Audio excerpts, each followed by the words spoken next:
కాలేజ్‌లోకి వచ్చిన తర్వాత ఒక మూవీ బేస్డ్ వెబ్‌సైట్ స్టార్ట్ చేశామన్నారు కదా! It went up to millions of followers అని విన్నాం. Like and all of the sudden you stop working on it. Why? So this was in 2013-14.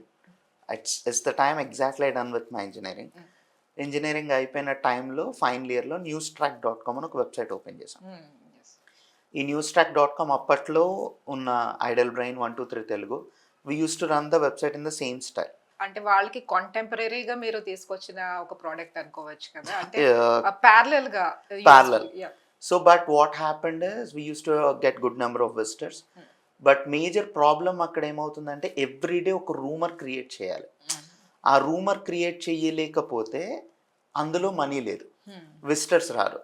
And తర్వాత everyday నేను heroine photoshoots పెట్టాలి, some gossips, heroine photoshoots. అది జరగనేది జరిగినట్టుగా నేను చెప్పి ఒక బ్లఫ్ చెయ్యకపోతే ఐ డోంట్ గెట్ విజిటర్స్. ఇప్పుడు నేను టైటిల్లోనే for example Baahubali releasing on October 22 అని చెప్పేస్తే కంటెంట్ ఎవడో ఓపెన్ చేసి చదువుతాడు? ఎవడో ఓపెన్ చేయడు. సో అప్పుడు మళ్ళీ ఏం పెట్టాలి? Prabhas acted Baahubali releasing on అని పెట్టి క్వశ్చన్ మార్క్ పెట్టడం, కంటెంట్లో అడ్డమైన సొల్లు రాసి కింద ఎక్కడో డేట్ రాయటం. This was in back in 2013-14 at that time. 2013-14. ఇప్పుడు మీరు అప్పుడు ఏదైతే ట్రెండ్ స్టార్ట్ చేశారో ఇప్పుడు పెద్ద పెద్ద మీడియా సంస్థలన్నీ కూడా ఇయే ఫాలో అవుతున్నాయి. అంటే మీరు చిన్న ఫైర్ రాజేసి వదిలేశారు. ఎవ్రీబడీ స్పీడింగ్ ఆన్ ఇట్ రా. ఆ కంటెంట్ని రోజు అలా పెట్టి నాకు అది ఏమనిపించిందంటే ఒకనొక టైం వచ్చేసేటప్పటికి సో ఒక రిలీజ్ న్యూస్ కానీ ఇది కానీ వన్స్ ఇట్స్ డన్, ఇప్పుడు మనం బాహుబలి రిలీజ్ గురించి మనం మాట్లాడుకోం because it's already done and few years అయిపోయింది దాని గురించి. సో ఇప్పుడు దాని డేట్ ఏంటి, అందులో ఎవరు యాక్ట్ చేస్తారు, ఈ ఇన్ఫర్మేషన్ ఎవరికి ఇంపార్టెంట్ కాదు. సో ప్రతిరోజు ఇలాంటిది క్రియేట్ చేయకపోతే మసాలా లేదు. So I don't want to ఒక హీరోయిన్ మీద బతకడం కానీ ఆ గాసిప్స్ మీద కానీ నాకు ఎందుకో నచ్చలా.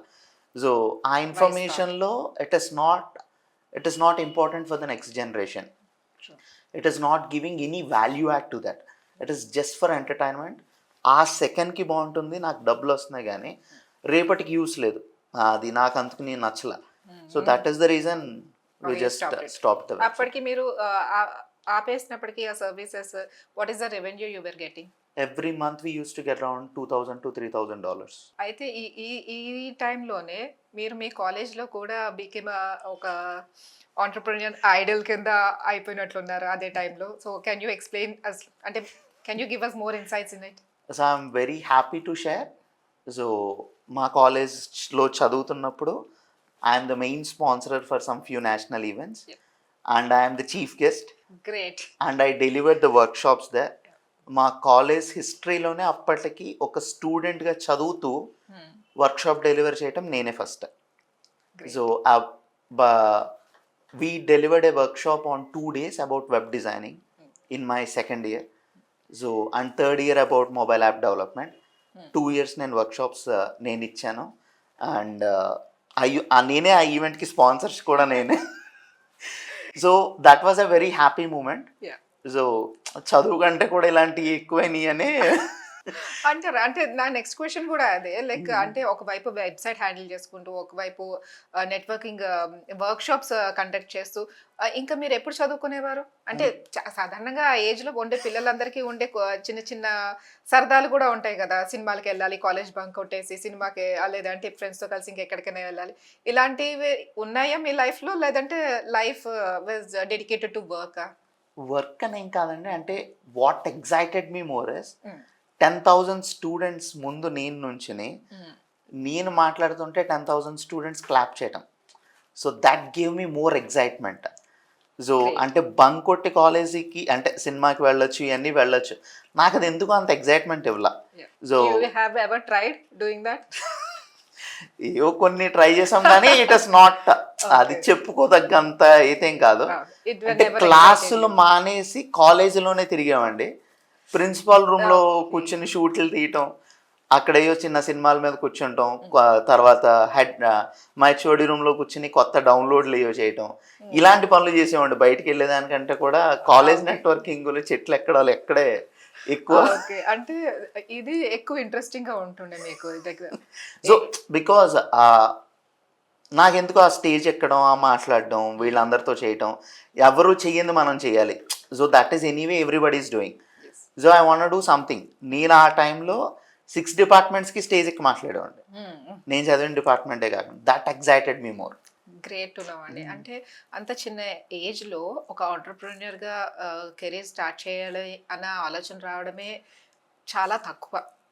That too when there are lot more deviations, like చాలా అట్రాక్షన్స్ ఇవన్నీ కూడా ఉంటాయి. ఐ మీన్ మన పాత నుంచి డీవియేట్ చేసే విషయాలే జరుగుతాయి, ఆ ఏజ్ కూడా అలాంటిది. But what made you stick to this? అంటే what was going in your head? Like I just wanted to know in depth. Like 6th class చదువుతున్నప్పుడు I decided I want start my own company. So I stick to it. దాని ప్రకారమే వెళ్ళాను. So ఎప్పుడైతే computers మీద passion, interest బాగా పెరిగిందో, I love technology. నాకు అప్పుడు అర్థమైంది ఏంటంటే, ఎవరైతే టెక్ బ్యాక్గ్రౌండ్లో ఉన్నారో వాళ్ళే బిలీనియర్స్ అయ్యారు, నాకు అప్పుడున్న నాలెడ్జ్ వరకు. సో తర్వాత ఏంటంటే, once I completed 6th standard and 6th 7th complete అయ్యి ఆ టైంలో డిసైడెడ్ చేస్తే కంప్యూటర్స్లోనే ఏదైనా చేయాలి, మనం ఫిజికల్ వర్క్కి పని చేయమని నాకు క్లారిటీ వచ్చింది.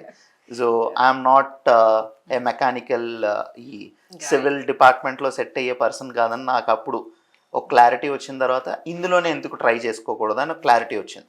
నాకు బాగా సపోర్ట్ చేసింది ఎవరంటే మా ఫ్యామిలీ.